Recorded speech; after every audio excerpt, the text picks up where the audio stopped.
and welcome. Thank you for joining our call today. And today we'll have a lot of new information, a lot of old information recaps, and hopefully we'll have a very hot discussions. So this call, just heads up, this call is being recorded both on video and audio. So if you have any privacy concerns, check your microphones and video cameras from time to time. But thus far, I cannot see anything except for the slides. So all is good. If you have any questions, you can either stop Maxim, but he'll speak about that later, or you can always drop them to the chat and then I'll just read them out loud. So thanks again. And Maxim, you can start. Hello, everybody. Today I would like to describe more about the programmability of RGB, specifically how basically it may look, the smart contract for RGB system may look like. And unlike all previous talks when on this topic about RGB, when I was taking a bottom upwards approach, starting with a very deep technical concepts and trying to compose them into the system. And I understand that it was really hard to grasp. And the purpose of those talks was to design some core components and get feedback on those core components.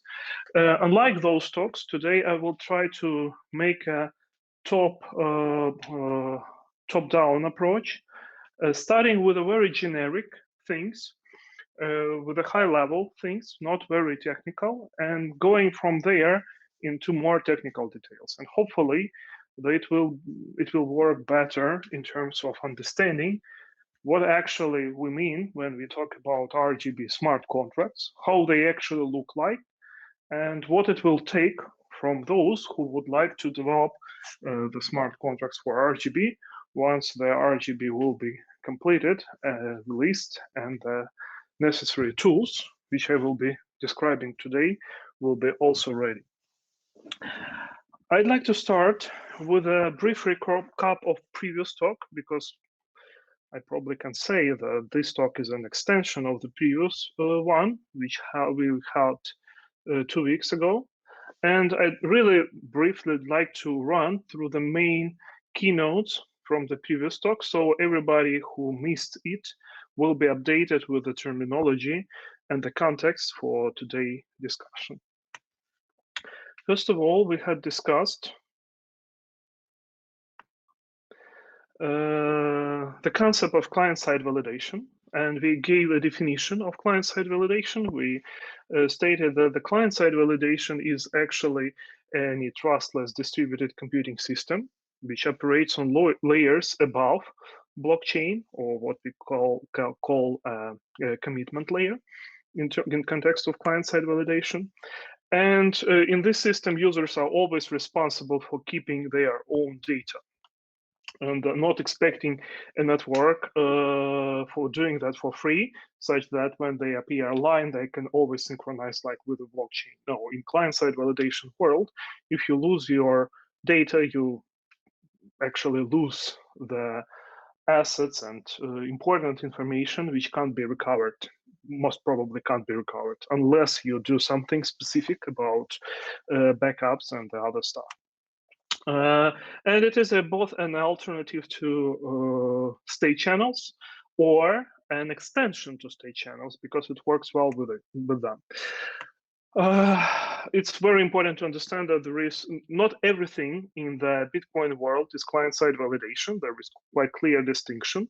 So while with a pay-to-script hash and pay-to-taproot outputs, you are still required to keep data on the client side. And if you will lose those data, you will actually lose quite an important information and potentially wouldn't be able to spend an output.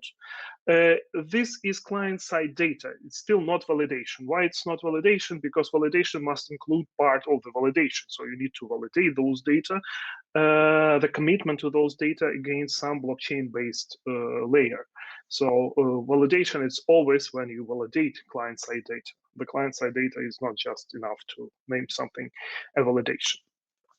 And we made a comparison between state channels and client-side validation, emphasizing the differences between them, good ones and bad ones. Basically, they have different trade-offs. Just it's a different set of trade-offs for different use cases. And the important note and conclusion that we made from that is that because client-side validation can be easily composed with the state channels, you can take the best of both worlds when you will be using client-side validation together with, for instance, Lightning Network or other state channel thing. Why we still need client-side validation when we have state channels? These are four main reasons. We have more confidentiality compared to blockchain. We have more scalability compared to blockchain. We have more programmability compared to both blockchain and state channels, and we have richer state, which I will be discussing in much more details today, compared again to both blockchain and state channels.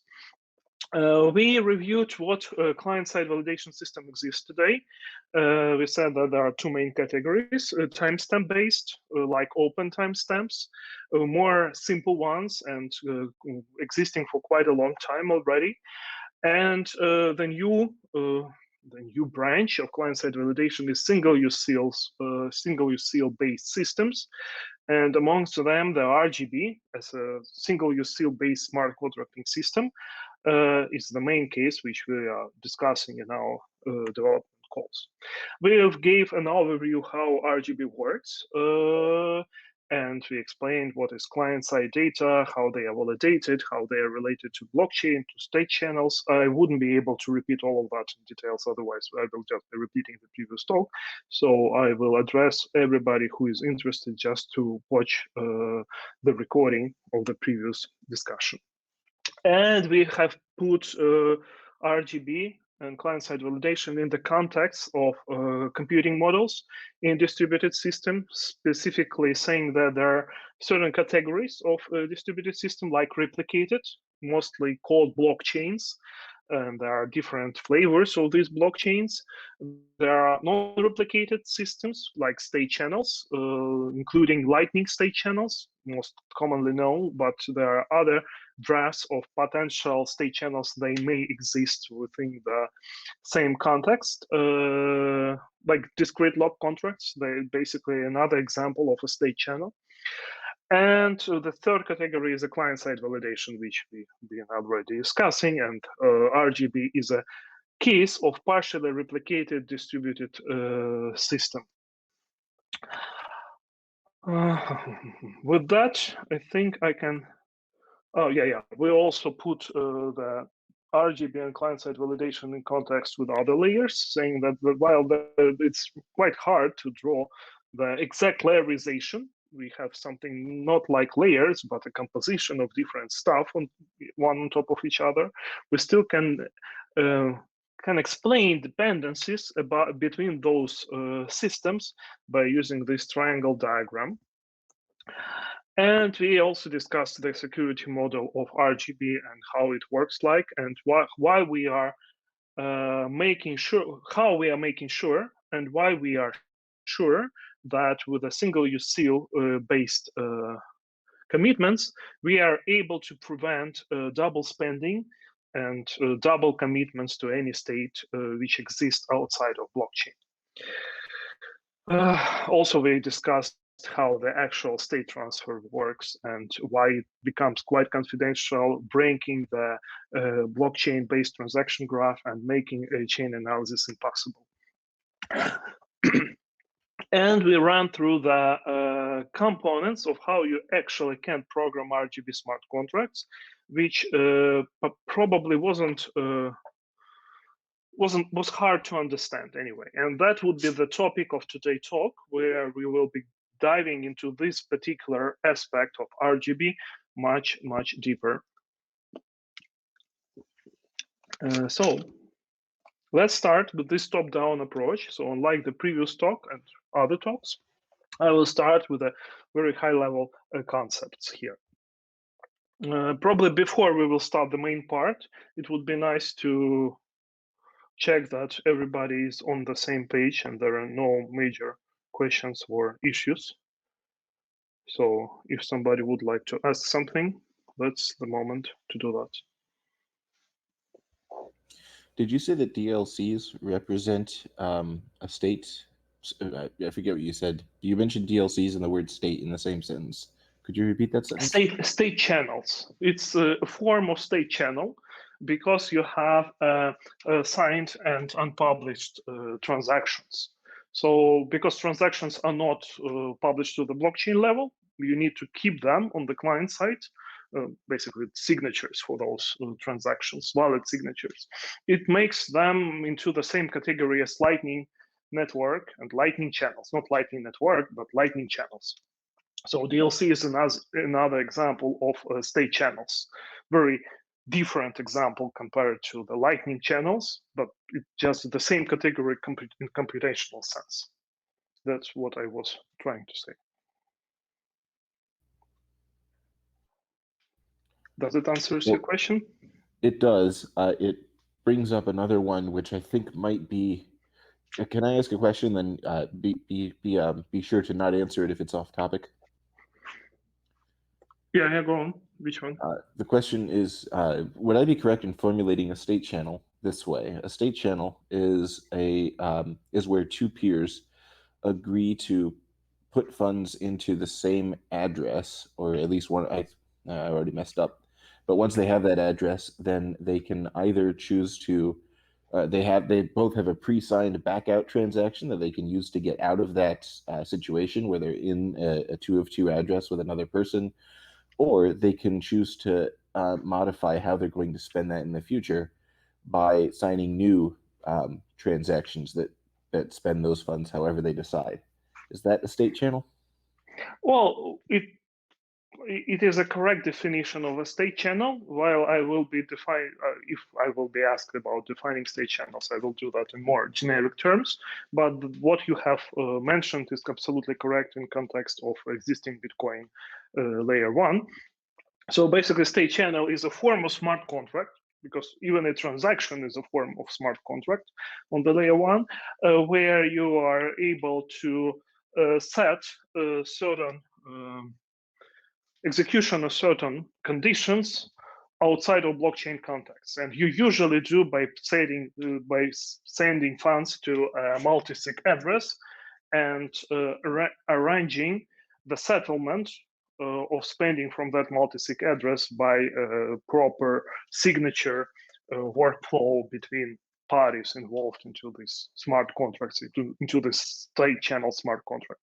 But yes, probably that's a bit off topic, and if we will dive more deeply into this direction, we will need another presentation on this context. But yeah, that's what state channel can be described. Thank you. I'm on the same page now. Yeah. So shall I continue, or there are other questions or notes?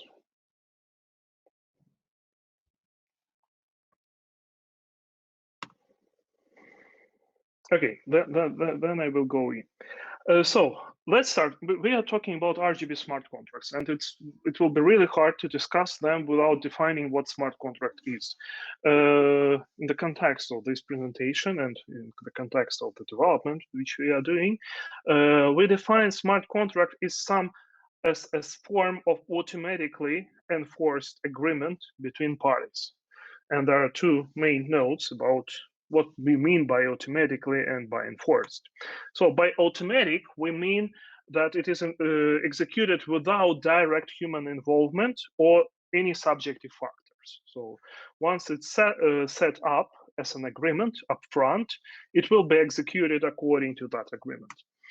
And by enforced, we mean that it is enforced by economic and mathematical or computing means without any form of physical violence or state or any third party that can force somebody into action basing on physical violence or any other form of interactive interaction. So it's something very automatic and very economic and mathematical based. And in this context, we can think about smart contract as a certain state, because we can think about smart contract anyway in computing terms. We already said that it is automatic, that it is doesn't require human involvement, and it can be defined by computing means. So in computing terms, we can say that smart contract always operates certain state. The contract always exists in a form of its own state. So it has some data associated with that, and these data have a very well-defined term at each moment of time. And additionally to the state, smart contract also has a part which we can name a behavior of this smart contract or a business logic of this smart contract, which defines how the state may change, taking into account the current state of the smart contract. So smart contract basically moving from state to state through these state changes or state transitions. And the way these state transitions happen is defined by the business logic of smart contract. This is very generic definition of smart contract. It can be applied for Bitcoin, for state channels, for RGB, or even Ethereum smart contract. So it's very high level generalization of what any form of smart contract is. And how the RGB is different, or what it adds specifically to this composition, is that RGB puts a very serious emphasis, well, additionally to that it operates state as a client-side data. It doesn't store the state in the global registry, like a blockchain or any other distributed ledger. It doesn't publish state into the network, like in certain aspects Lightning Network does. It always keeps the state at the client side. It validates the state with the client-side validation. But additionally to that, RGB puts a very strong emphasis on the concept of own state. What is the own state? The own state is the state that may be changed only by the approval of certain owner. And the owner is defined by some cryptographical means, like the owner of some private key. And this is the only party that has the right to update the contract state. I need to explain that this thing as an own state is not specific to RGB itself. You have the same with Bitcoin blockchain layer 1. If you have some Bitcoins on some UTXO, basically on your address, these Bitcoins is a part of the own state. And the owner is the person who owns the private keys to spend that Bitcoins. And he is the only party that has the right to update the state of the smart contract by sending Bitcoins to some other address. So it's not the thing that is brought by RGB itself. It is the thing in which RGB puts a very specific emphasis and sets these forms of state aside from other types of state, unlike Ethereum or Ethereum-like contracts, which do not do this distinction. And this, I think, has a quite dramatic consequences in terms of security and trustlessness of the smart contracts. So RGB basically keeps the same context as Bitcoin does, the clear definition of the ownership rights, but extends it into more generic cases. And additionally to own state, like in Bitcoin transactions, RGB also allows unknown state. I don't like the word unowned. I think we need a better term. I wasn't able to come with any suggestion, so I'm asking community to suggest some better wording for state that is not owned by somebody. And this state that is not owned by somebody is the state that can be updated by any party, knowing about some smart contract. We don't have direct examples in Bitcoins here, but these examples can become quite important in the client-side validation world because they are crucial for things like decentralized issuance. So for instance, if you'd like to issue some certain form of financial assets backed by Bitcoin itself, you should be able to participate in the smart contract by providing just a proof that you locked some Bitcoins under the certain script, and you should interact with a smart contract without having previously any own state of that smart contract. And this, what unowned state allows you, is basically to introduce a new state into a smart contract according to certain rules. So anybody is basically entitled to lock certain amount of Bitcoin and issue asset if the smart contract operates the concept of unknown state. Yeah. Can I interrupt you there? Just on the previous slide, there is a question in the chat. So is there a one-to-one link between state and behavior? And is it possible to update behavior? If so, following another behavior? It is not one-to-one link, and I will be explaining more about how behavior relates to state in just a few slides from now. So probably we will reference to this question down the road in just a few slides. And if I will forget it during the presentation, just remind me once again when I'm describing the state transitions. Good. Anything else? No, not for now. And so, if you have any more questions, just drop them in the chat.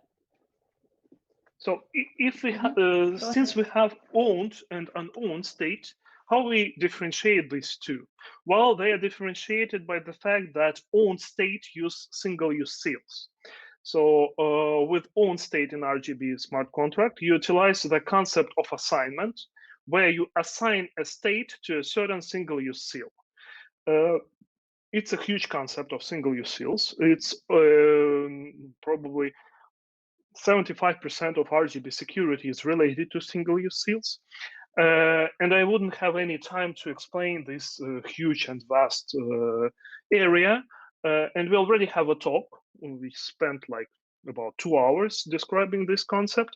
We have slides, we have a video recording, so I just need to reference these two recordings for everybody who is interested in the single-use seals. But basically, it's the way how you bind the state, or we call it assign the state to a certain owner, and the owner is defined by a UTXO, by a transaction output in the Bitcoin blockchain.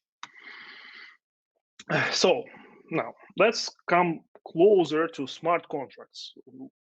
Let's say that we would like to write certain smart contract in RGB. And to start with a smart contract, what we need to do is to start from the state. And what is the state? I'm not talking about the state like government and United States of America. I'm talking about the state in computing terms. So it's not that state that you may think of. And what is state in this sense? A state is arbitrary rich data fitting certain size restrictions. Now, let me explain what I mean by rich state, rich data.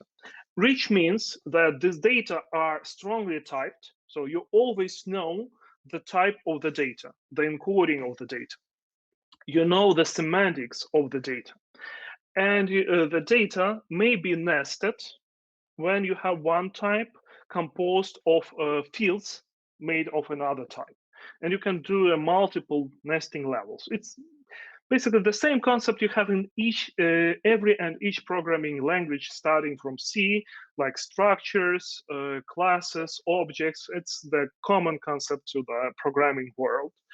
It's just a bit uncommon to the Bitcoin blockchain. That's why we are putting that emphasize that unlike Bitcoin blockchain, you can have a rich state with the data that are nested inside each other.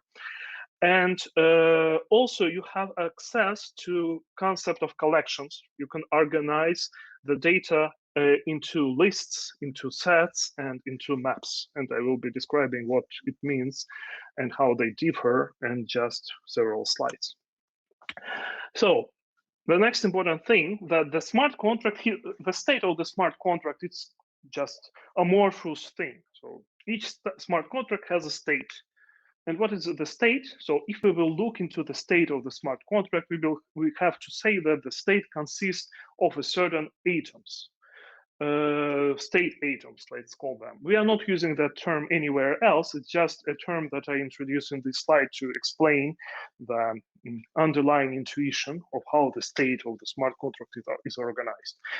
If we will think about Bitcoin blockchain as a big smart contract, which it truly is, in that case, the actual state of the Bitcoin blockchain is UTXO set.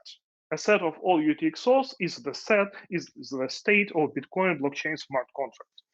And the atom of that state is one specific UTXO, because you can update the state of Bitcoin blockchain only UTXO by UTXO. And you do that by creating a state transitions, which in case of Bitcoin blockchain called transactions. And transaction can update atomically UTXOs to new UTXOs, spending the previous UTXOs. And it can't do that it, let's say, spends half of UTXO. You can't spend half of UTXO. You either spend it or not spend it. You're either defining UTXO or you do not define UTXO. So that's why UTXO is the atom of the state of the smart contract of Bitcoin blockchain. In the same sense, in the RGB, any RGB smart contract, you have to define the atoms of the state of the smart contract. And each of these state atoms must have a well-defined data type. You have to state what structure of the state should be. And in fact, to define a state, you first have to declare data types. So before going into the state, we have to start with the data types first. And there are very important part that there are restrictions, because I said on this slide that the state in RGB is arbitrary rich data fitting certain size restrictions. And now I need to address this part of the state size restrictions. First of all, any data of any... Sorry, Maxim, sorry for interrupting. Yeah. Before you dive deeper into the data restrictions and stuff, there are a couple of comments that probably should be brought up right now. Just let me know if we need to discuss. Go on. So a couple of proposals on how to name the states. There are free state and open state as possible options. Yeah, I was thinking about free state. The problem with the free state means that the free state can be arbitrarily changed. It is not true, because basically smart contract defines how the new state can be introduced into the smart contract, even if the state is unowned. So probably free is a bad, has a wrong semantic meaning. Open state, it's more, it is probably more workable. I think maybe owned and open state is a good alternative. Yeah. So we should note down. Yeah. Yeah, I'll note that down. Also, private state and public state. And which is also not true, because public and private will mean the confidentiality of the data. And here we are not talking about the confidentiality. And we can have a private state which is public. For instance, I can assign an own state which will contain the amount of the inflation that issuer can produce. And the state will be known publicly, but it still will be owned. So it's public but owned state. So if we will use a private and public, it will create an ambiguity into understanding what actually is meant. Mm-hmm. Okay, and probably a bit of it on a side note, there is a question: can any RGB contract have its state changed once ownership is confirmed through a Bitcoin transaction? And the second question is, can you elaborate how this is a distinction from an Ethereum smart contract? Yeah, I think it's better to discuss once I will describe how state transition work. Mm-hmm. So awesome. Just put these questions once again. If I will forget about them, remind me at that stage. Okay, I will. Thank you. So coming back to the state is made of atoms. Each atom has a well-defined data type, and the data type must follow certain size restrictions. And the size restrictions are the following for RGB. First of all, any data of any specific data type must not exceed 64 kilobytes in size. And why we need that? Because first of all, it prevents unlimited growth of client-side validated data.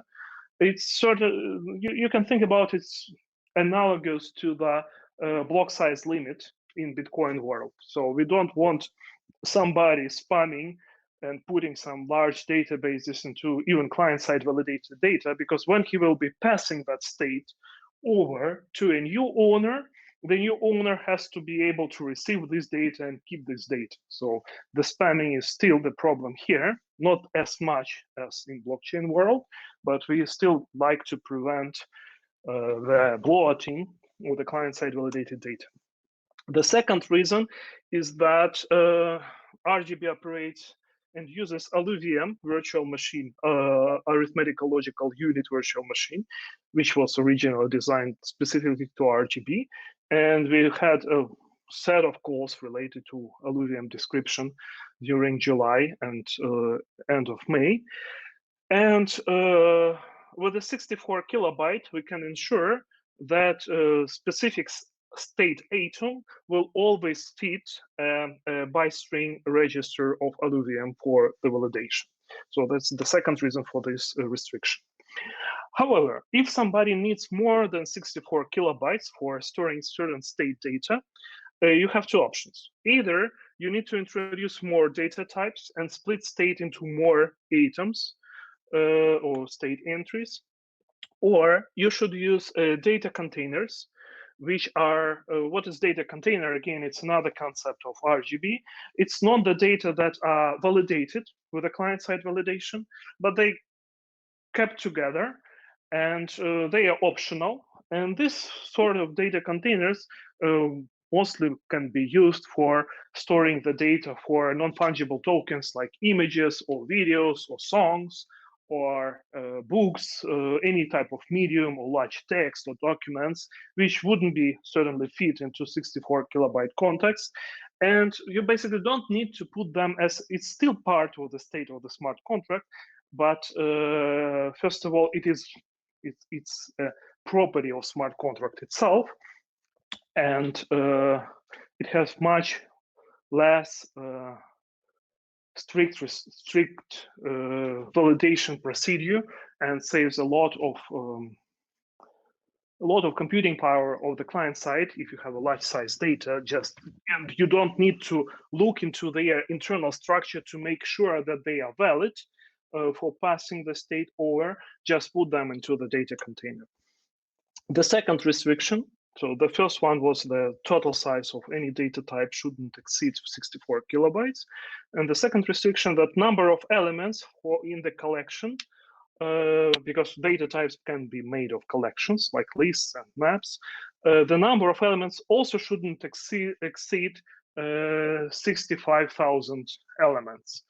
With the same reason. So basically, these limits are they combine well. So if you, for instance, have a byte string where each element is just a single byte, it's basically these two limits mean the same, like number of elements equivalent to the total size of the data type.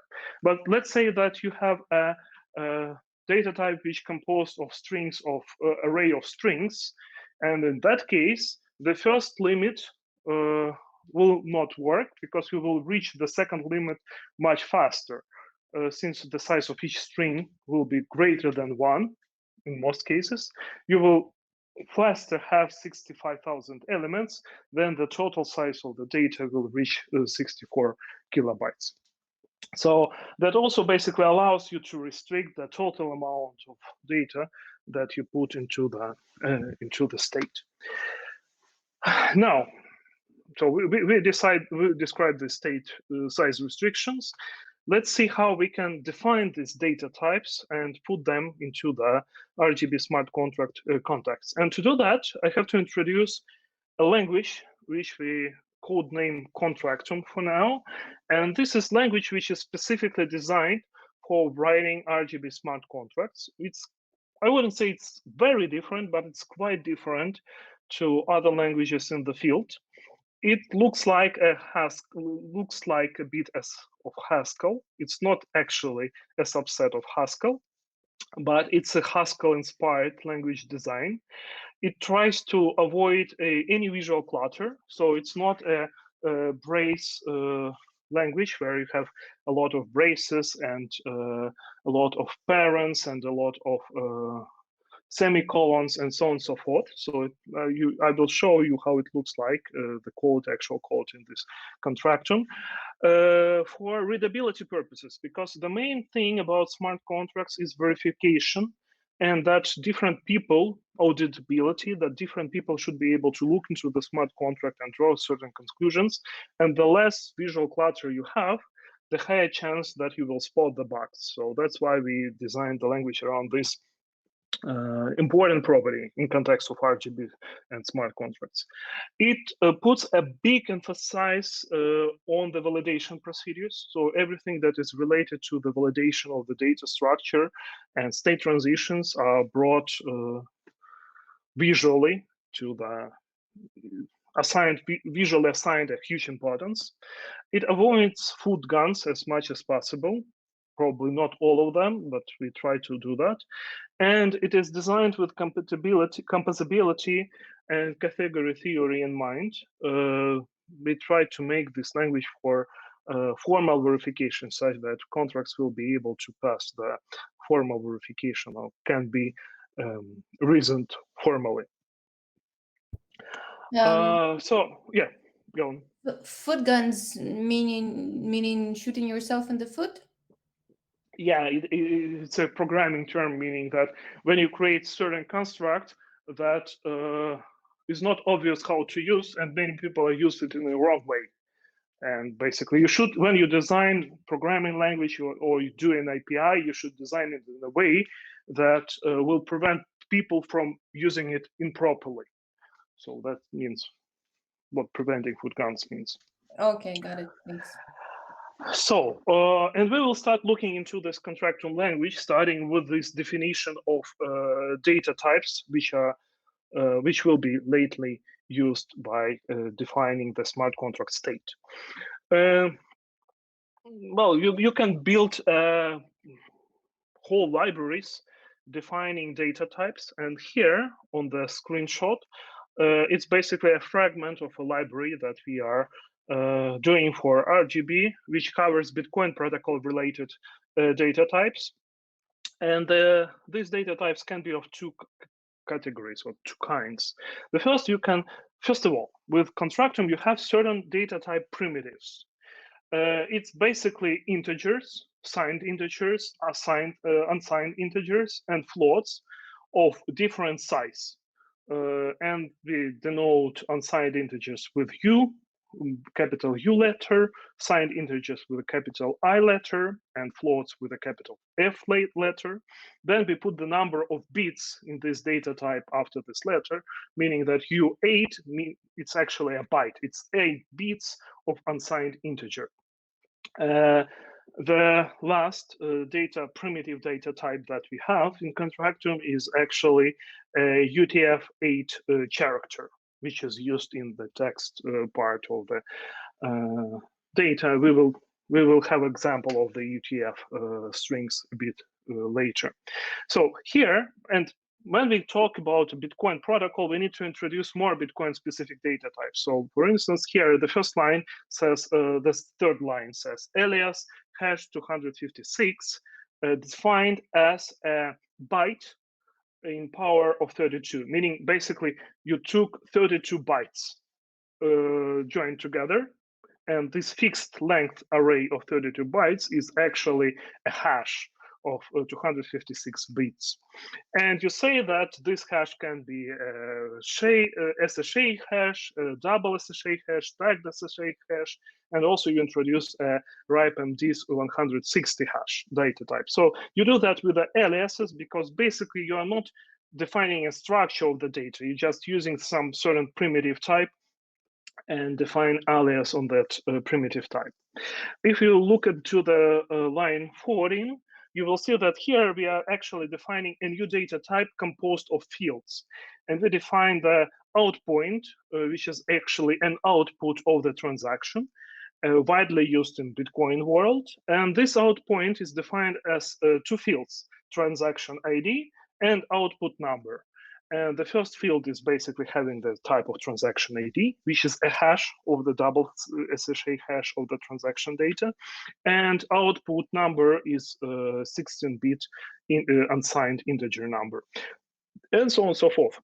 So basically, with that, you just do more and more data types until you come to the level of the transaction itself. And the idea is that we will provide data type libraries for the most important applications and protocols. So you wouldn't be needed to do that yourself each time. You will have a set of core libraries doing that for you.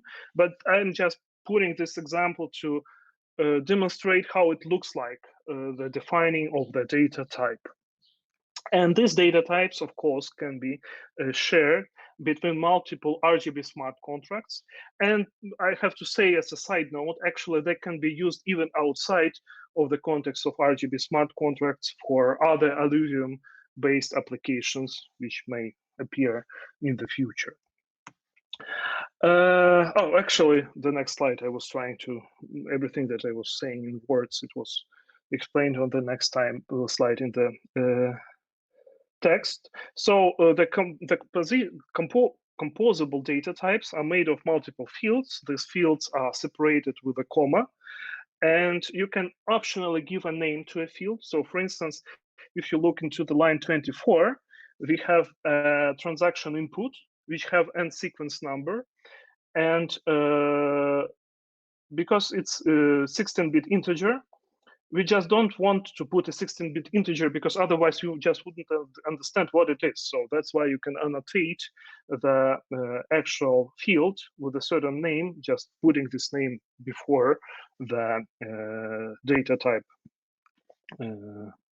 part of the field. I have a question. Yeah. Am I to understand then that the nseq keyword there is a form of label and does not, if you didn't include it, it wouldn't change anything? Yes, it wouldn't change anything. It's just for readability purpose. And it will be used later when you will be accessing the fields on the transaction it takes in. You need to put a dot and nsec, not u16, because this nsec is actual name of the field, and u16 is a type. When we are not putting the label, like all the rest of the lines, for instance, line 23, we have out point, but we don't put the name. And the compiler, it's basically derives the name for the field from the name of the data type. So it is the same as you will write out point space out point. Just if you will do this all the time, it will be just, again, a visual clutter. So that's when the field name is the same as the name of the data type, you can just omit the field label or field name and just put a data type. Have I explained the idea, or it's still not Probably. clear? I'm still processing some of it, but that might take me a bit. So you can keep going. I will just jump into the code. For instance, this is the same code. So actually, this description is exactly the same if I will write this. I don't see anything other than your cursor. So that screen. Oh, it's Yeah, maybe something with switch to a this. different screen or something. Just a second. How the sharing is working. The screen, okay. So it is the same if I will write this. So that means previously you must have just defined sig script and outpoint as data types. Yeah, it's defined here. Like sig script as a data type is defined here, so and the outpoint is defined here. Lets you create data types, which and then I create fields of this data type. But because data type name is self-descriptionary, I just name the field as a data type. And to avoid clutter, the compiler avoids me to just, if the name of the field and the name of the data type is the same, I can omit the name of the field, the label of the field. Does it make sense? It does. An unsigned integer is what is a 16-bit integer, right? Yeah. So, correct. So if I'm understanding correctly, then you could create a data type called, I don't know, uint, and define it as U16. And then in this field, you could specify that the field you want is called uint rather than. I can do this. And it will be exactly the same. Why'd you use alias there instead of data? Because it's, well, I can write data.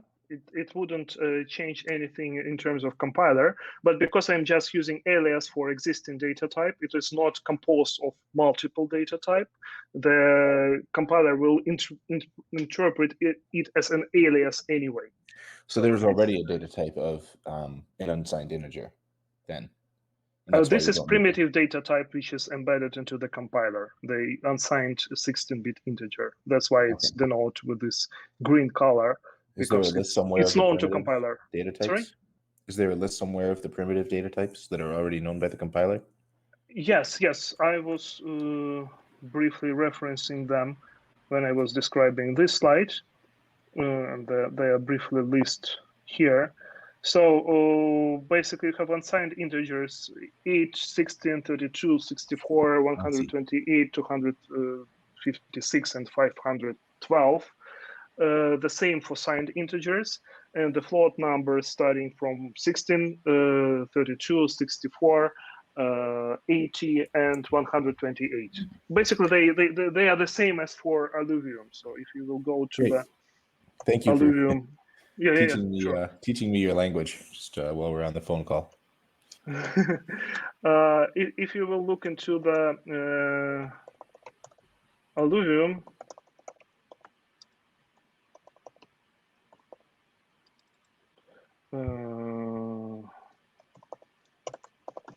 probably this would be the best. What is it? Yeah. We need to work more on Google indexing the metadata from our work. Yeah. So I also need to relocate your repository to somewhere in France. Yeah. Well, I'm mostly using Firefox. I'm using Chrome just for Jitsi, and that's why it doesn't keep all the links that I actually use in the development. So if you will look into the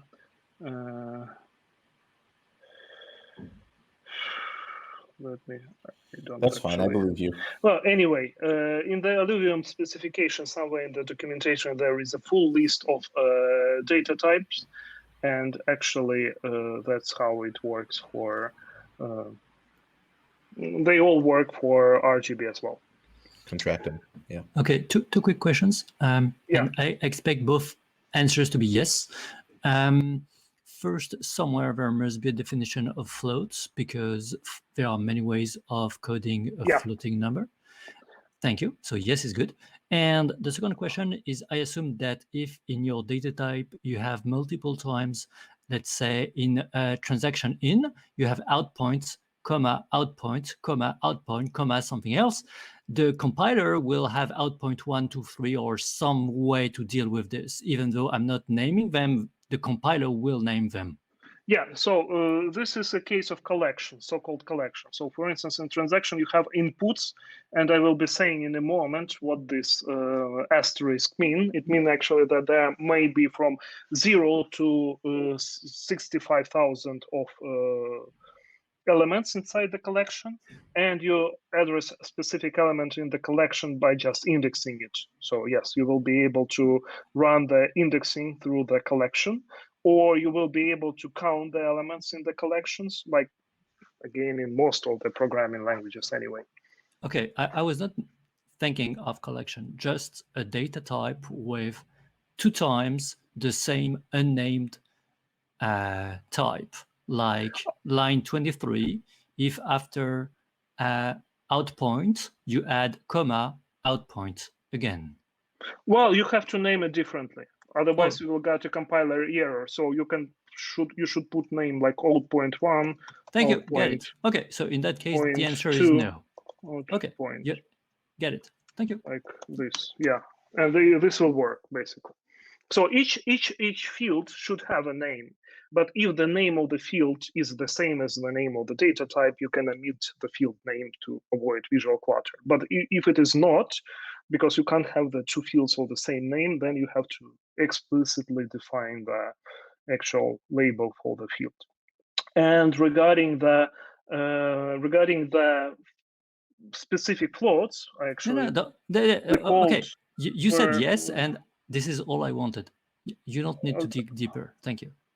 Okay. But anyway, I'm just open. Like for the float types, you have these floats. IAA specific standard, binary 16, binary 32, binary 64, and this specific definition of the standard is actually explained in this inside this standard. So how they work is basically defined by the standard thing. It's the floats that are used by the Rust compiler itself and by the most of the common architectures.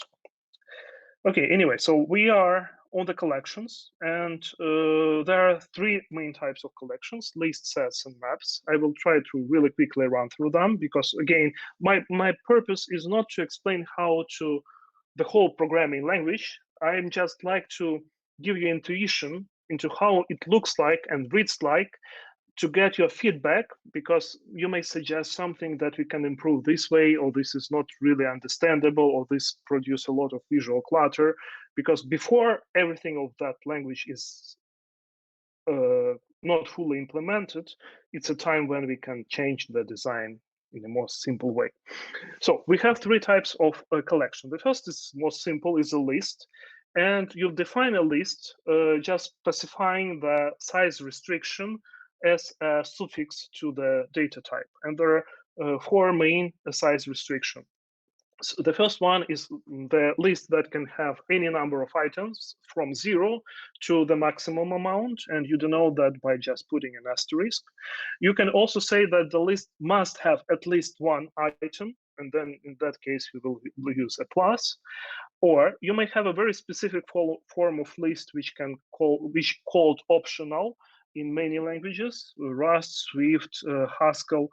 You denote the optional with a question mark, and that means basically that you have lists that can either have only 0 elements or 1 element, like undefined or some specific value.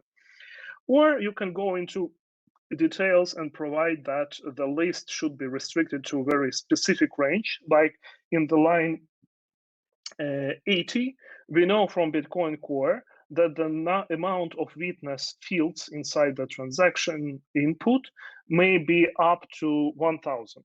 And we can use that exact form to specify that the validation should make sure that there is no more than 1,000 witness elements inside any transaction input. So I think that is quite logical and easy to grasp. It's pretty much very similar to, again, this question mark is used in Rust and in Swift, at least to denote optionals. The rest is not used, but they follow the same logic, and they follow the wildcard logic from many reg expressions, so I assume that it will be more or less intuitive. The second data type is the set. And the set is basically the same as list, except that all members must be unique, and the order of members is deterministically defined by their lexicographical order. So it's basically a mathematical set. And as mathematical set, you just put the braces around the data type, and you use the same suffix as in lists to denote the number of elements, the restriction of the number of elements. I don't have any set inside here, but basically you can imagine how you can write it. And the final is the maps, which maps a key to a value, and it's actually a set of functions that transforms input into an output. That's why you denote it in the curly braces plus this this dash thing, this arrow thing inside. And keys in maps, like elements in sets, are unique and deterministically lexicographically ordered. Again, nothing new. In most of the programming languages, you will have the same concept. Just what is different here is that they are always the keys are always deterministically lexicographically ordered, and the way how we actually write it inside this Contractum code. Okay, now we have state data defined. What's next? But before doing that, again, if any questions related to these questions, just let's answer them before moving further.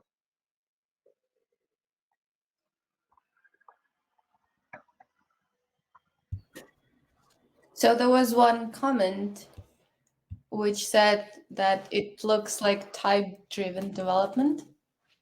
It is. It is value-driven. Well, it's a more like functional programming, because you will see more functional thing afterwards, and the value-driven development is part of the functional programming paradigm. Okay, we have state data defined. What's next? Let's move from state to the contracts, and for doing that, we need to stick in the style that is called schema in between. Why? Well, let's assume we have a wallet, and this wallet will have a need to talk to two different smart contracts, talk and present the information about these two smart contracts to a user inside the user interface. And if the smart contracts are different, basically we will end up with the wallets needing to know about each specific smart contract, methods and states and everything like that. Of course, the wallet will be able to read these descriptions from binary form. They will be anyway presented to the wallet in the form of API explaining how the data are structured. But the structure of the data here has it's basically a binary structure. It doesn't say anything about the meaning. So it's really hard, even if you name the data type amount, wallet wouldn't know what this amount means, in fact. Amount of asset, amount of something else, and so on and so forth. So you wouldn't be able basically to create a smart contract that will be understood by all of the wallets with a simple and straightforward user interface. And the way how we can solve this problem is by introducing a schema. And we are not doing nothing. We are not doing anything new. Basically, this same concept exists in the Ethereum world. It just doesn't.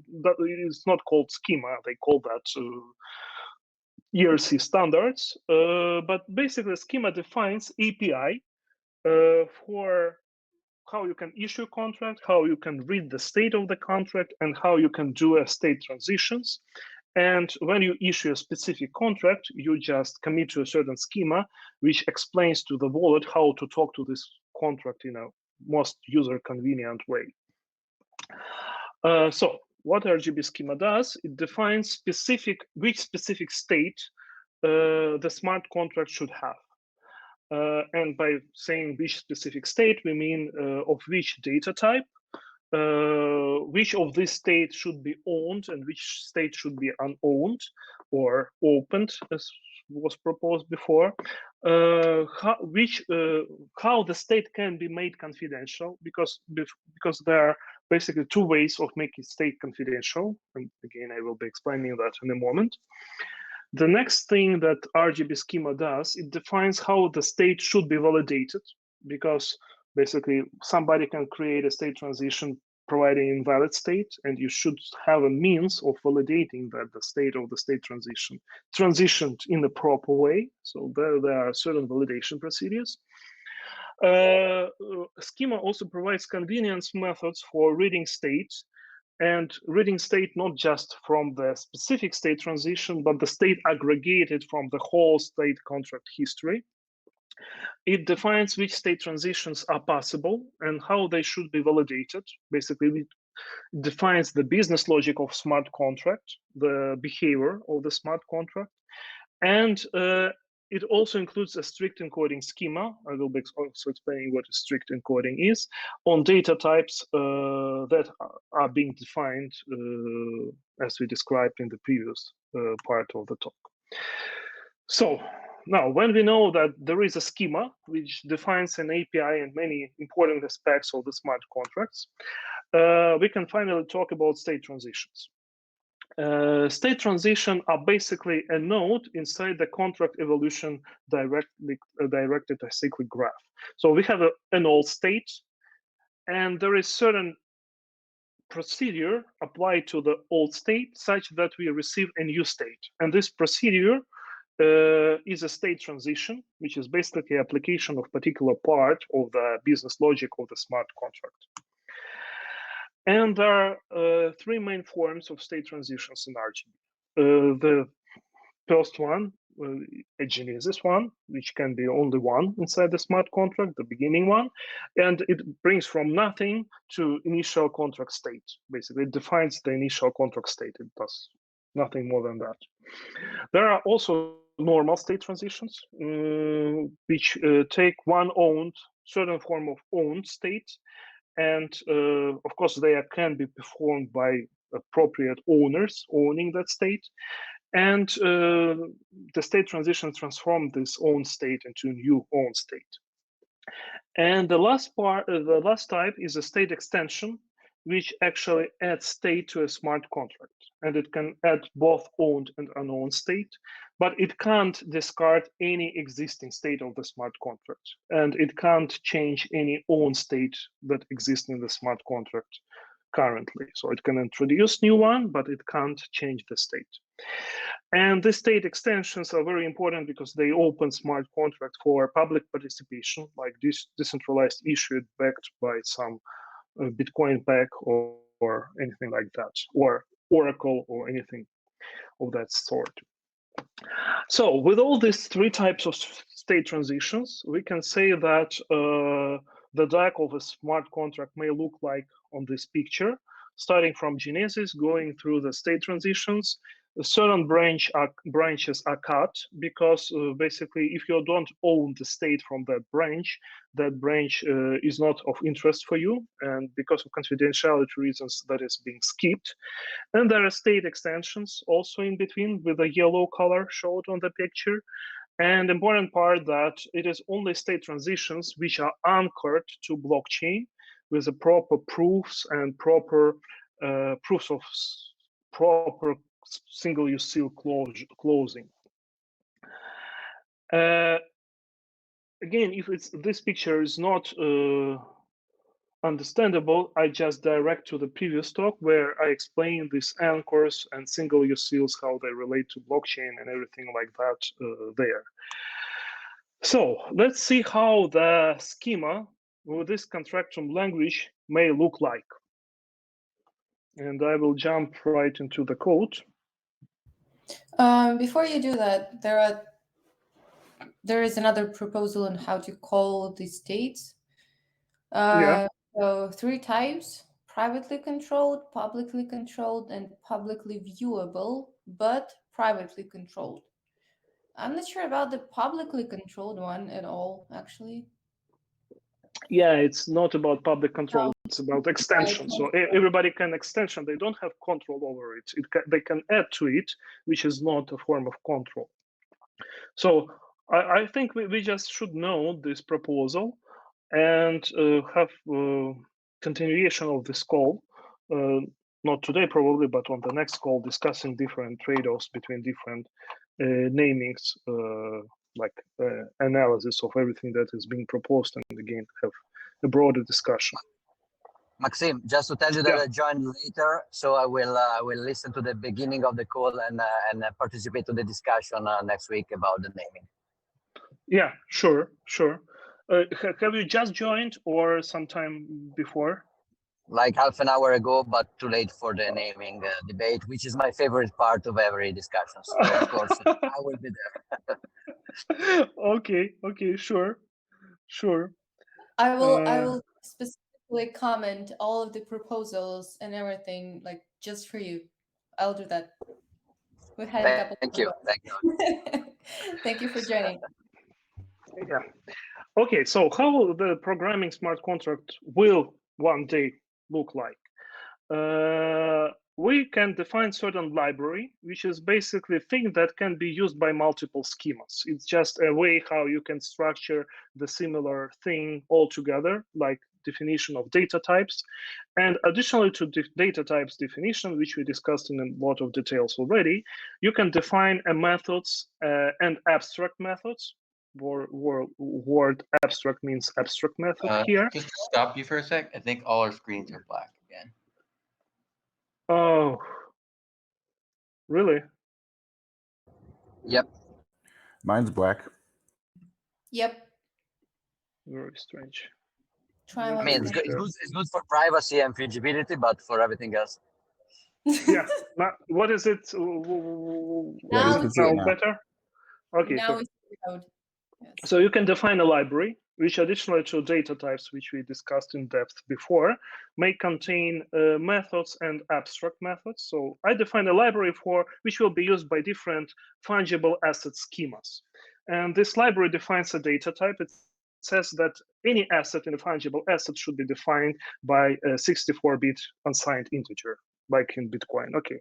Then there is abstract method that should be implemented by each specific schema called isItCoin. isItCoin, and it should return bool, yes or no. There is also abstract method that should return the total issued supply of the asset and known issued supply.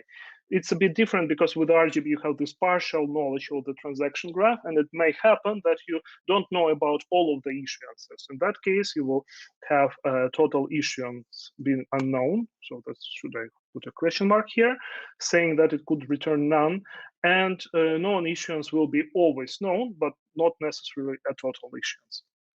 The very important method which we can define at the level of library, and we don't need it to be redefined by each schema, is a cheat coin. And we can say that certainly if somebody is named as a coin, it is a cheat coin, because there could be only one coin, which is Bitcoin. So we define it right here that if it is coin, it is a cheat coin. And if it is a share of a company or a bond or something else, it's not a coin, and probably maybe not a shitcoin, but if it is coin, it's certainly a shitcoin. And also, is it trustless? And we always return false, because in this case, when we have a central issuer, we can't have a trustless something. Okay, so we defined a library. And now with this library, we can define a schema, which is a simple RGB20 schema using this assets library, fungible assets library, which we defined above. And this contract the contracts issued by under this schema will have fields, which is form of an own state. So you basically define the state once in Genesis. Later, it can be changed with a special renomination procedure. I will be talking in more details about that in a moment. But basically, this state is always non-confidential, and it's publicly known. And you can define a ticker, and you have a restriction to the ticker length from 3 to 8 characters of UTF-8. You can have a name, you can have a contract text, you can have a decimal fractions. And important to say that you can define a validation procedure to a field of the data. You can say that the decimal fractions, while they are being defined by 8-bit integer, because you can't make smaller, the decimal fraction can't exceed 18 digits, basically, because you wouldn't be able, with a 64-bit integer, you can't have more than 18 decimal digits. And you assert, that is how validation procedures looks like. So you put the assert word, and you put the Boolean expression afterwards. And if this Boolean expression is not satisfied, then the validation of smart contract or specific state transitions basically fails. And finally, we will need an explicit form of the issued amount, because we will not always be able to compute it from the confidential amounts hidden behind the Pedersen commitments. So to know the total amount of issued assets, we will need this field type. Additionally to this unowned state, there is an owned state. And owned state can be of also multiple types. I will be defining that in a slide when I will get back to the presentation. But basically, we have a homomorphic owned state, which we call amount of asset which we own, assigned amount assigned to a certain UTXO or single-use seal. There is owned right called right, and it's called right because unlike homomorphic state, it doesn't have any data associated with it. Basically, it's just which can be spent in order to perform certain state transaction. it doesn't have any data associated with that. It just denotes the right, so it's basically void data.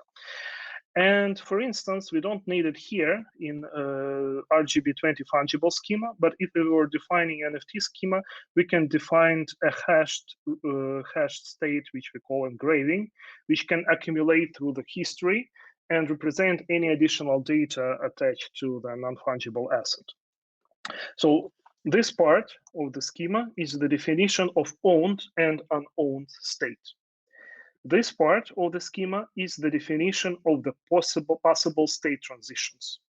And we define a genesis, which should include this state from the definitions above, and this validation procedure, which basically need to make sure that all assets that we have allocated to specific UTXOs must match the amount that we stated as issued in this field.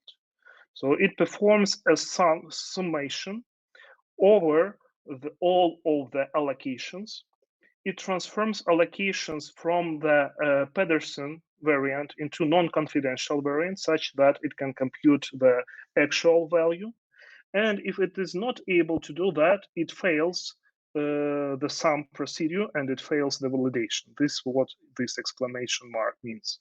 And we make sure that this sum of all allocations is basically equal to what we are stating in the genesis, such that we can't lie to all others who will be reading this smart contract. The next state type of the state transition is a transfer. And the transfer state transition tag takes certain assets that somebody owned and basically spent. That's why we put this label spent amount of assets. And it sends these assets to certain other single-use seals. And this plus means that we can take many, not just a single one, but more than just a single one output and produce. And we also can produce multiple outputs with this plus mark. And the way we check that, the validity of the state transition, is that we do a sum of all inputs and we make sure that it is equal to the sum of all outputs. Unlike the previous case, we use a Pedersen commitment summation procedure, denoted with the hash sign here, such that we don't know specifically how many assets each of the inputs had. We just do this homomorphic summation of all inputs because the type of the assigned amount is basically a homomorphic type. So that's why we can do the summation procedure on the confidential amounts. And so on and so forth. So we can have a renomination procedure that makes sure that we assign in UT name or contract text at least one of them. And that's all to the simple RGB20 state transitions. Additionally to state transitions, we have a reader methods, which allows us to read the state of the smart contract. And it basically, in the case of simple smart contract, it just returns one of these fields. But we have to define them because the requirement of this definition comes from the library. It says that we need to define these two methods, such that if we will create a more complex fungible token called inflatable, where we have a max capitalization and max cap and inflation procedures. I wouldn't go into all these details. You can look at after the presentation how the validation looks like. But basically here, the total issued and total issuance procedures are defined in a different way. They basically do a cyclic summation over the whole history of the issuance by doing through the nodes of the previous state transitions and through the direct descendants of this specific node, making sure that we know all the whole issued amount, starting from genesis and so on. And again, you can write more complex schema on top of inflatable schema when you can allow reissuance, burn operations. You again define transition, you define additional methods, you define epochs, and all of that stuff. The purpose of this exercise is to make sure that, well, this RGB20 schema is already implemented in RGB outside of this Contractum language. The purpose was to make sure that with the Contractum language, we can express all of that business logic into concise form, like 100 lines of code, and it will be much more readable than thousands and thousands lines of Rust code, which is the way how it currently works today. So this Contractum language should make the audit of smart contracts much simpler, hopefully. And again, the purpose of the code that you will all look into this code after the call. We will share the links and say that this part is not really readable. Maybe we can improve somehow the visual part and make it more efficient. To use the pause of yours while you were taking a breath, there's a question. So here in the code, how owned transitions are differentiated from unowned ones? Transition is always transition that takes certain owned data. If you will have a state extension, you will define it because we just don't need it in fungible schema. But if we will need it, we will just put the extension keyword and we'll name somehow, and we will define that basically this extension uses certain balances. I'm just not going into all of the details because otherwise everybody will get lost, because there's a thing that is called balances and it uses some of the balances and then create some state out of this balancing. And it also can have a validation procedure with these assert statements and so on and so forth. So basically here we just have state transitions that operate their own state. And for instance, if we have an own state like a ticker of the asset, to change it, we still define a right to change the unknown state. And we define a transition, which we call renomination, that takes that right. It needs to close the single usil associated to this renomination right. And after that, it can define either new name, or the new contract text for the asset. And it also may define a new right of renomination. So it can delegate say that later on this asset can be once again renominated. If it wouldn't define the renomination right, it would mean that later on this asset can't be renominated anymore. So that's how it basically defined in this contract code. But again, it's a schema, it's a template for the actual contract of the asset. And unlike in Ethereum, where you need to basically write ERC20 asset in multiple different ways, here, when you do the definition of specific asset, like this shitcoin called USDT and USD nodes, we create contract USDN, which implements RGB20 inflatable schema on top of Bitcoin mainnet. We assign specific values to these fields. We assign specific seals to this, actually to the assets that we already issued. We send these assets to specific UTXO, and we assign the inflation right to create further inflation to this UTXO, saying that the owner of this UTXO can't create more than 10 more billions of this shitcoin. And of course, the method isCoin returns true, meaning that it is coin. And because we use the library, it means that this is a shitcoin. So the method is shitcoin will always also return true automatically. So that's the power of the automatization of the smart contracts. You can always say what is shitcoin and what is not shitcoin, even if the contract doesn't define the function, is it shitcoin? I think Giacomo will appreciate this functionality. Of course I do. So maybe to add a bit more spice to this right now, Polto's actually, so Polto said that it looks like Twitter's intuition of growing RGB contracts as battery nets may be actually the easiest way to model smart contracts. Yes, potentially yes. I'm just postponing the topic of in 2 slides from now, I will be saying that this Contractum language is not something that will be shipped with RGB on release. It will happen much later, because we are not restricted by this functionality to do the release of RGB. We just need to make sure that RGB allows all this flexibility as its core, but the way how you can program it in a convenient way will be released later. So later we will have the compiler for this language and everything like that. And before that, when we have RGB released and without Contractum, you have to do a lot of manual work. You will be able to define the same business logic. Basically, we already have it defined for fungible tokens, but you will have much more effort to spend anyway. And when we talk about formal verification, category theory, and Petri nets, it will come even later. So when we will have a programming language, then we will have this convenience to describe something formally, at least at the level of programming language. We will work on the application of different category theory and programming paradigms for formal analysis of RGB smart contracts. But again, maybe it will happen at least in 2 years from now. But what we are trying to make sure with the design that we put today, that all of this will be possible at that point of time in the future.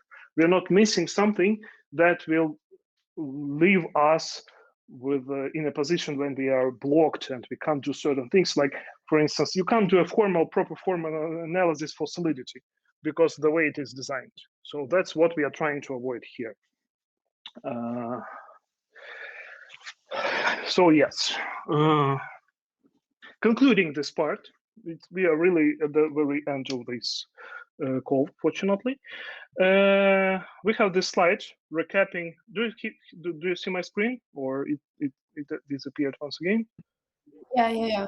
It's okay. Yes. No. Okay.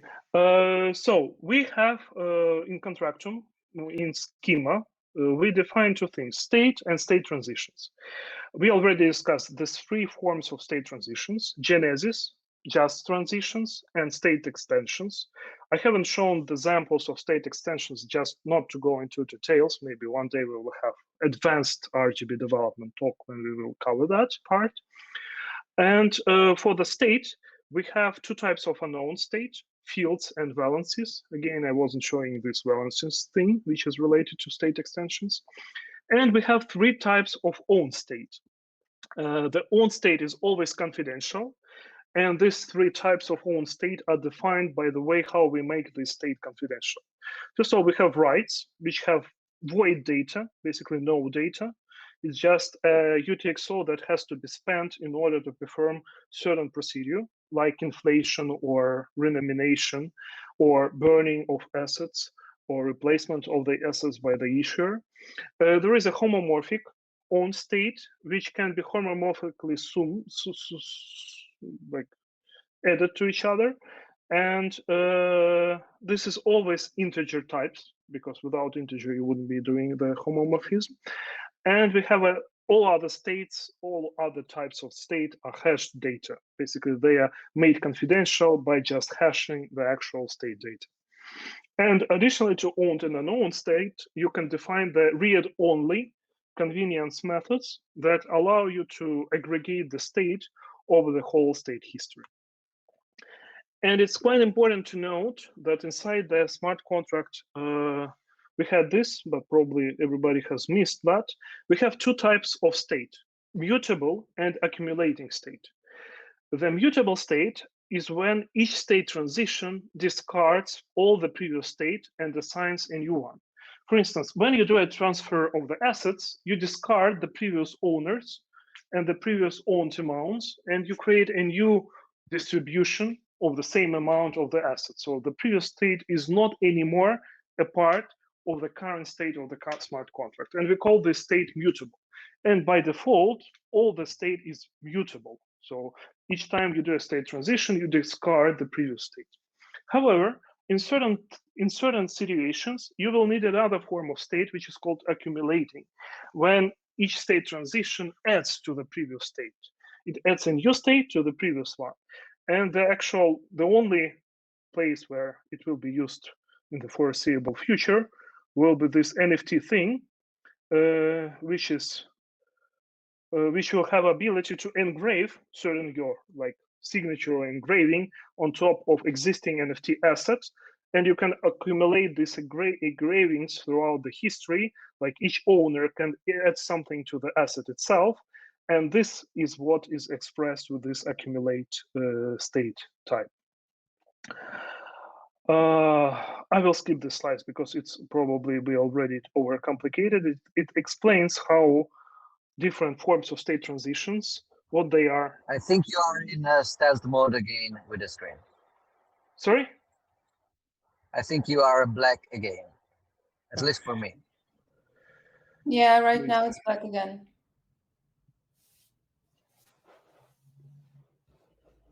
How it works? Back in black. It's a screen of color. Yeah. It's the black market presentation, guys. Yeah, I assume you have seen this when I was explaining that the engravings can be applied to NFTs and they will be accumulating over the history, and you specify that with this accumulating keyword. And back to slide, that we have the slide explaining how different forms of state transitions can affect different forms of state, like which of one of them able to add fields of unknown state, mutate fields, add own state, add valences, and mutate own state. But I wouldn't go into these details. It's just a reference for those who are looking to this specific information. And basically, we are getting to the end of the presentation. And the note that I would like to put first one, the disclaimer that I already basically read is that what we described today on the call is the presentation about this Contractum language features, just a preview of how RGB programming will work in the future after RGB release. And before that, before the Contractum is created, you can create RGB smart contract in much less convenient way.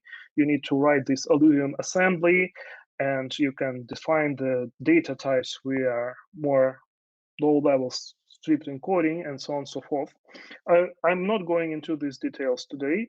I just want to share my happiness with the fact that very important milestone for RGB was ability to create validation procedures, not as embedded procedures inside the Rust code of RGB node itself, but as a procedures that can run on the virtual machine. So we use this Alluvium virtual machine, which we implemented in the late May and during the July. And I'm happy to say that during June,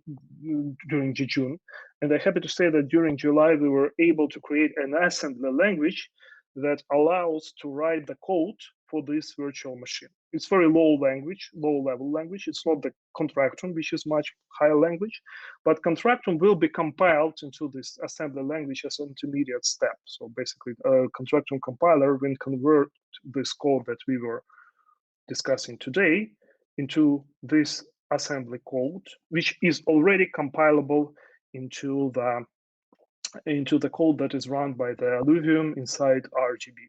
So for instance, this is a definition, actually is a very short one, of the function in Alluvium on assembly language that does the summation of the Pedersen commitments and verification that the sum of inputs is equal to the sum of outputs.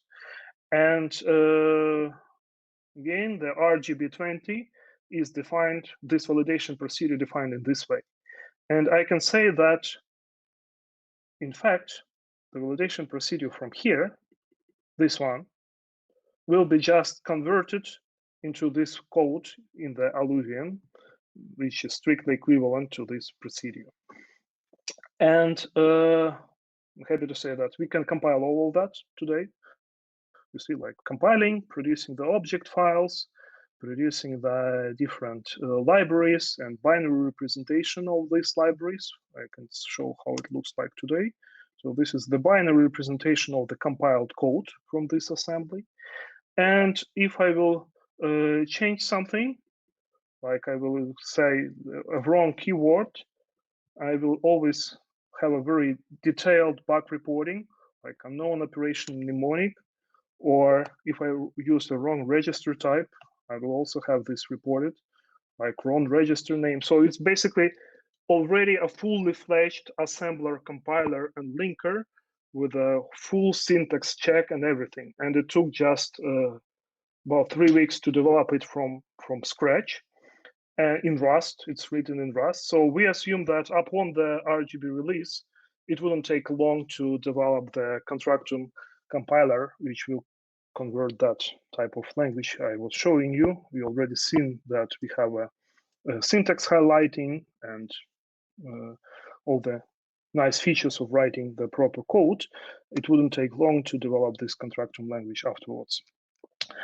And a small sneak peek into RGB2, which will be an incompatible version to RGB many years ahead.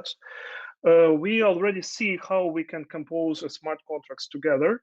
There is one way you can compose them already in RGB1 with the Lightning Network, and I was describing that on a talk, which I gave to the podcast, Deep into the Rabbit Hole. And basically, you can create a multi-peer Lightning channels and put the state of different actors of the same smart contract into the same multi-peer Lightning channel. And you can compose different smart contracts in this way. But with RGB2, we see that there could be much more to the smart contract composability. And it can be done with a very simple thing, a simple trick, because single-use seal, which is used widely to assign the state and to validate the state, today in RGB1 is defined as something on top of, inside blockchain, inside Bitcoin blockchain, transaction output.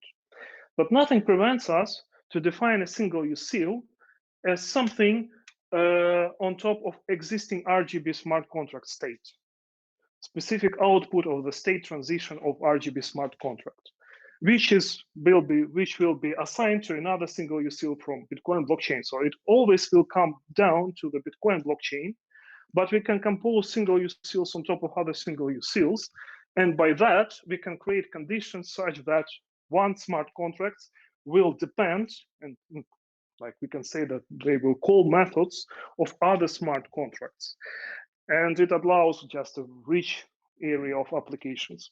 We are not doing that in the RGB version 1, even though that we know how to do that, it wouldn't be hard to implement, just because we have a certain feeling that it can introduce a lot of security risks. And we just don't want to get another Ethereum thing going on. And we need to put a lot of effort into research of the security of such composability, including category theory. And I expect that it will take quite a long time. And also, there is another drawback of this approach that will basically, you will link smart contracts together forever for the history.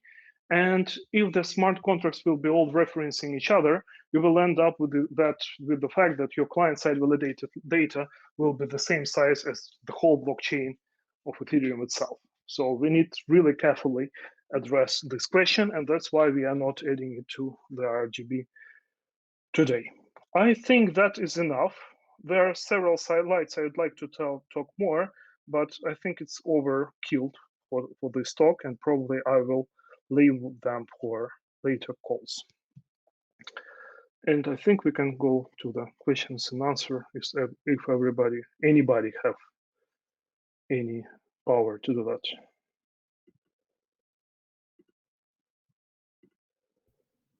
Okay, thank you. So maybe we can start with the questions. Yeah, maybe we can start with the questions that we already had. So thanks. Okay. Can any RGB contract have its state changed once ownership is confirmed through a Bitcoin transaction? Can you elaborate how this is a distinction from an Ethereum contract? We had this question, we partially answered it.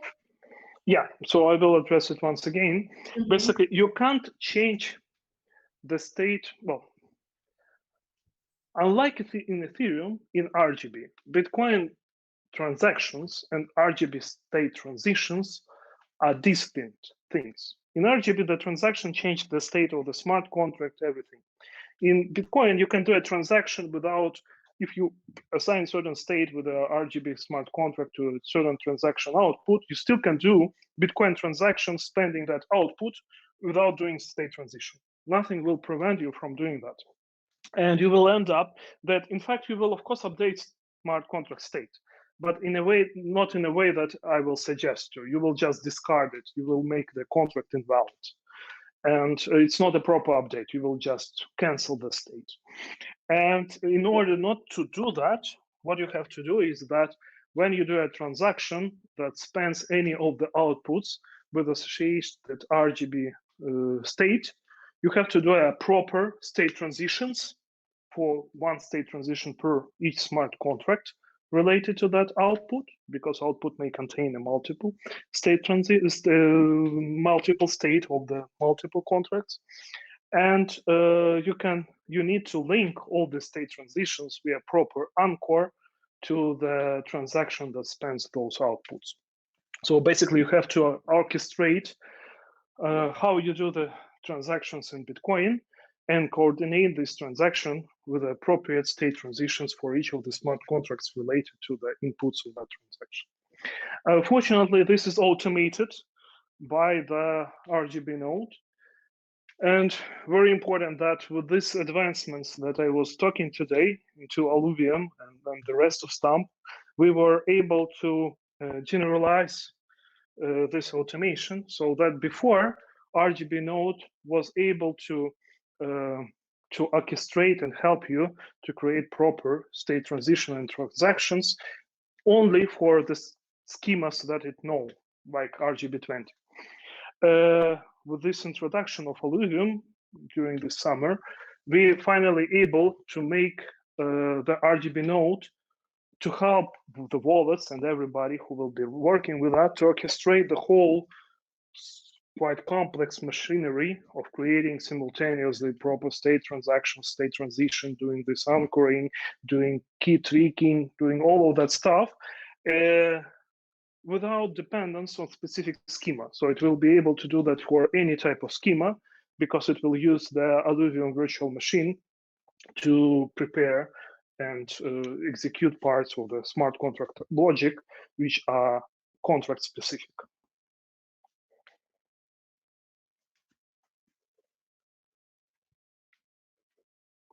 Hopefully I answered the question. Let's wait for the feedback. While we're waiting, let's proceed to the next one. And if there will be... Sure.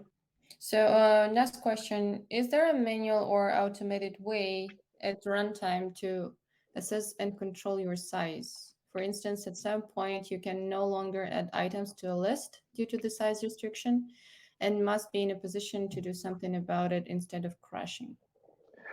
Correct. Well, we are not crashing. How it will work in practice is that there will be user-facing software. What software? Well, first of all, it will be wallets that will be on mobiles and desktops of the users of smart contracts. But not only wallets, there will be software-facing issuers, like professional issuing solutions for shares issuers or different forms of asset issuers. And there will be software for integration into exchanges and so on and so forth. So this software will use RGB node as a backend to do all this work. And what RGB node does, it doesn't crash, fortunately.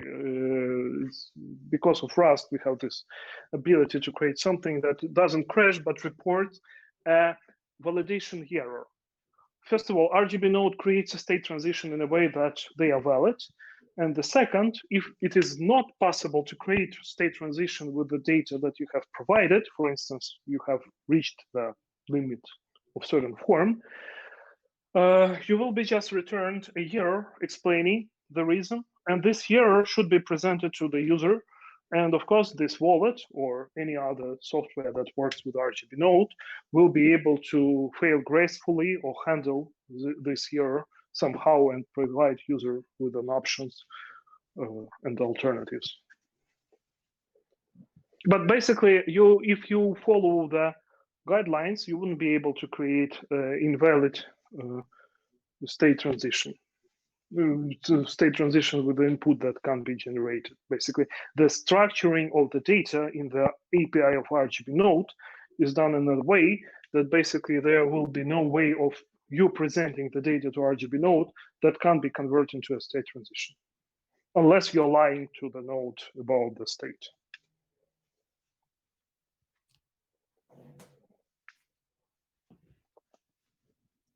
Okay, so you manually control your site. May be useful to later introduce ways to manage your sites programmatically. I'm not sure why it's called manual. It's completely automatic. Okay, so I did not understand fully your answer. Thank you. Yeah, you're welcome. Basically, you write it in the Contractum code manually, as you write all the code manually.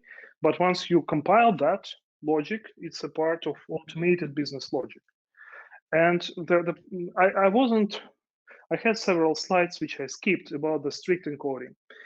The strict encoding is encoding that is used in RGB, in Alluvium, and in all APIs that are used for external communications by RGB node, LNP node.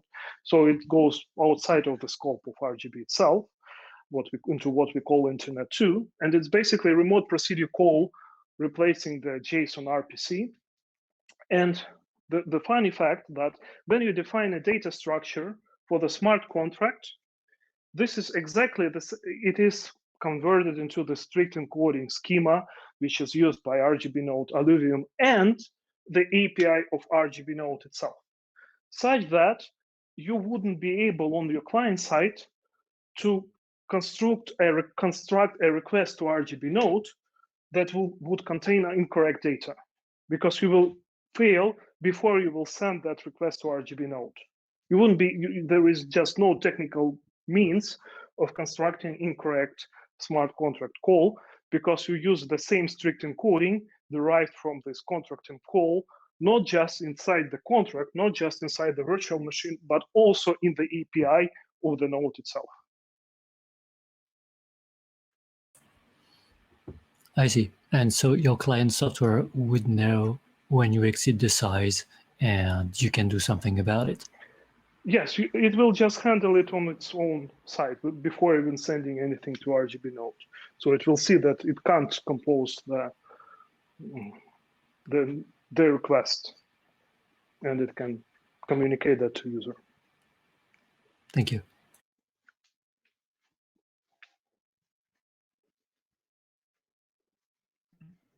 Okay, so a question from my side, very generic one. Taking into account everything you just described, how would we answer a very basic question? If I want to write an RGB smart contract using RGB release 1, how do I do it? Well, using RGB1 and when the Contractum language will be released, which will be several months after the release of RGB1, you just write the Contractum language, like I just showed. You will probably don't need a schema even definition part, because you will just use, most of people will issue the shitcoins, and they can use the shitcoin RGB20 schema for that, which is already implemented by us. And all they need is just to write a tiny portion, like I will just show it once again, sharing my screen. So this is the minimum amount you need to write to create your own smart contract, like for this size. And if you wouldn't use inflation, you can even skip this part. So that's form of how the smart contract for RGB may look like if you just issue a fungible token. If you do pretty much similar, it will be for unfungible token, just few other fields. And if you will do something much more complex than fungible token, of course, you will need to create your specific schemas and go into all the details that we have above. Before Contractum is released, after RGB1 is released, the only way you can write the smart contract is to call us and we will say that we don't have time to help you. That is a perfect answer. Okay. So basically, before the Contractum is released and after RGB is released, you can create a smart contract using schemas that are available, right? Yeah. You can basically watch all our presentations throughout the year, spend like a week of your time watching them, digging into the code, and you will be able after that to write a smart contract. But probably it will be easier to wait when the Contractum will be released. Okay. So basically, before the Contractum would be released, there will be just one person in the world who will be able to write smart contracts for RGB, which is me, and that's why I'm doing this Contractum thing. Aha. Okay. So if I am stupid or crazy or wild enough to try still to create a smart contract before the Contractum is released, will the contract that I would create be compatible with everything else, which would be Contractum-based RGB when it's okay? Contractum language is just a sugar, syntactic sugar, to the stuff that will exist upon the release. Basically, again, I will share my screen. I have it on this slide, but I understood that I wouldn't be able to explain it. Do you see my screen? Mm-hmm. So basically, you will need to go through this procedure before Contractum released. So when Contractum released, you do this thing, Contractum program, and everything else is done automatically. You basically have a tool chain that takes the heavy load of compiling, composing different binary formats, and doing the stuff. Before you have this, you basically will need to write this. You need to write this. You need to write. You need to compile these two into these formats, then compose them together and get this manually, which will take a lot of your time to understand how all this, it's like command line compilers, assemblers, and so on, which arguments they take. So it's possible to do, of course, if you know what to do. But I'm not just even documenting that because I better spend time to write the Contractum thing that will orchestrate the whole thing, rather than spend the same time documenting all these low-level tools which nobody will use except me when I will be writing Contractum compiler. Well, this is kind of fair because there are many people that once they understand the language and once they understand the system, they create the documentations for themselves and they form it into a PR to the corresponding repository. So it's kind of fair. Everybody is welcome to do that, and also the best probably way of spending effort is to look into how Contractum look today. Even we don't have a compiler. I can share the plugin to IDE for this IDE that does the syntax highlighting, and you can just try to implement your idea for smart contract in it and share that, I can't do this, and it will help us that we probably missed something or something like that. So that would be the feedback that will help to complete the development of both the language and RGB itself. Okay, so besides looking into the Contractum draft, I can say, right? No? Yeah. Besides trying to play with that. Trying to play with that. Okay. Well, it will be okay, completely okay to dig into the presentations and to dig into the repositories that we have. But I'm just giving you know that it will take much more effort. And of course, if somebody willing to do that, that will be highly appreciated. And everybody is welcome to submit a pull request with explanations and documentation how all these low-level tools can be used such that others can use them as well. I just wouldn't be spending my time on writing this documentation once again because I need to do the other stuff, and it will be more efficient if I will complete the language rather than documenting low-level things which will be hidden anyway by the language compiler later. That makes sense. Well, also, like I've received a couple of feedbacks from the guys that have looked into the code that you have been writing, and all of them told me that the moment you look into the code, you basically do not need actual documentation because you document the code pretty nicely, and there is no urge for people to have like an external documentation to use that. So the code itself, it's very like self-fulfilling and I'm has happy to hear that feedback. It's actually only true for the, like, I really differentiate the thing that is related to RGB core, which actually will never be changed once the RGB released. Well, maybe it will be changed because of bug fixes, but we aim not to change it. And we hope that there will be no bug fixes required. And this code is documented in a way that there is more documentation on the code than the code itself. So literally, it's like polished, and it was rewritten at least 5 times for now, the code itself and the documentation documenting each function, each parameter in a lot of details. That's true. But this is RGB core, because once it's released, it will never change. And there is a stuff on top, like the stuff that you can change forever after the release, adding features, like improving, making it more usable. And this stuff includes the compilers, the tool chains, everything like that. And there, I will be documenting only the most high-level things, because otherwise I wouldn't just have time to do other stuff.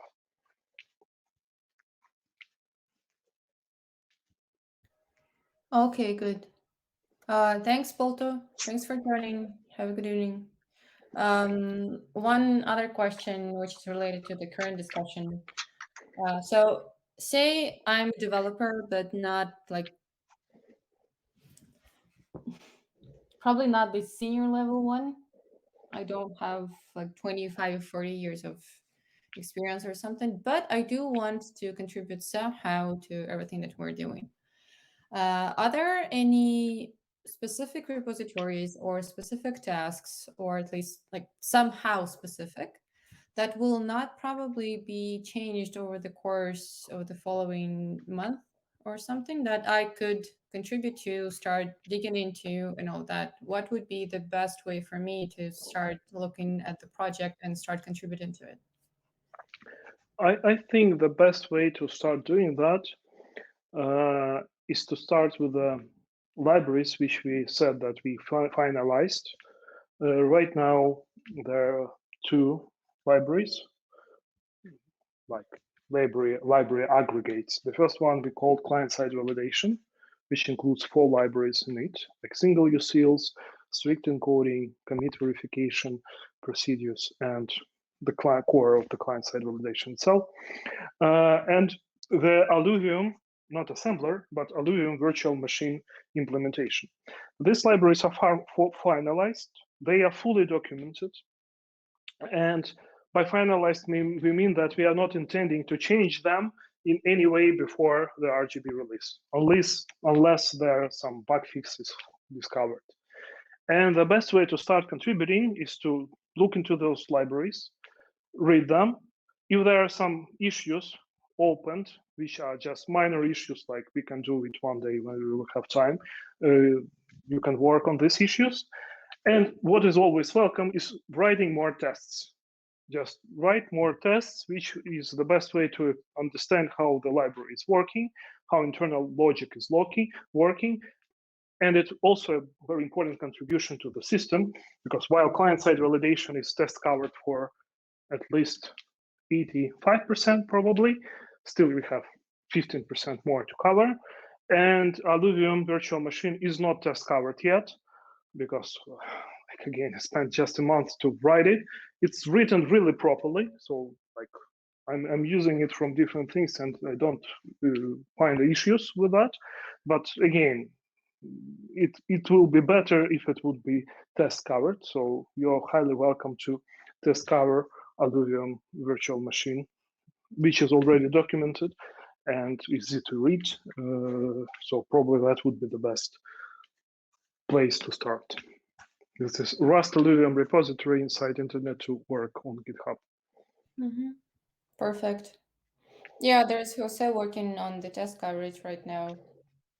And there are a couple of other guys that asked me about it. But yeah, thank you. So guys, any other questions?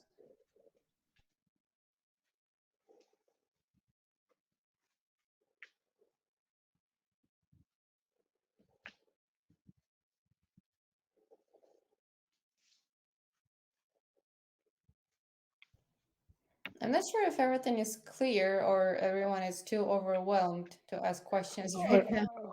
I think more like overwhelmed. I was Maybe trying to both. make the presentation digestible and small, but as always, I failed in this. So at Well, least we have a material for digging into it later and building on top of it later. yeah, in order to understand many details here, you need to be deeply in the context of what's being discussed. So basically, yeah, it's Well, hard to grasp some details of, except for the core principles and core ideas, probably. But still. even if it's hard to digest, I got before the critics that instead of spending time for doing this presentation, I should be more quick in completing the RGB. But the point is that the completing of RGB is writing this presentation is a part of the completion, because if I don't reflect on what I'm doing without trying to explain it, not probably in a way that everybody will understand, but at least myself will recheck and double check what I'm doing, I wouldn't be able to complete RGB. So primarily I'm doing these presentations for myself as a part of design process. And then I compile them into this presentation, which I unload to the publicity such that other people can look into what I'm doing, find some bugs, issues, or something, and report it as soon as possible. So that's the main purpose of this process. It's not like I'm quite sure that I understand very well that probably not that everybody will get what is happening in there. It's just like a huge milestone, which is RGB release, which I try to achieve as soon as possible.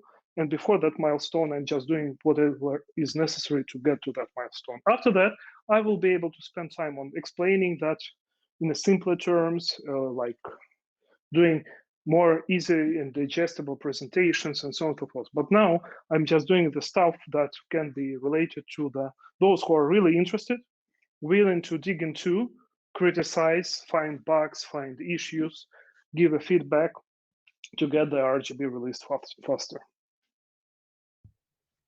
Yeah, fair enough. Also, probably to add a couple of feedbacks that I received so far. So first one, with regards to the documentation and how can we use RGB question. So regardless of what people say and regardless what people keep asking us to do or to spend more time on, guys, you should really not be afraid of digging into the code, because as I mentioned before, the code is very well documented, and I am the person who has been composing the RGB FAQ website and like posting a lot of materials out there online.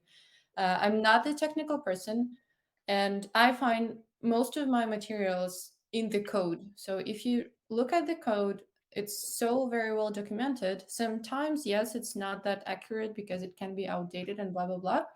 But for the most part, it's very good. It's more than human readable. So if you have any questions and if you have an urge to understand what the hell is going on right now, you can always look at the code. Don't be afraid of that. There's a lot of But it's important to say that by looking into the code, we don't mean to read the program itself, because there is a thing called document comments.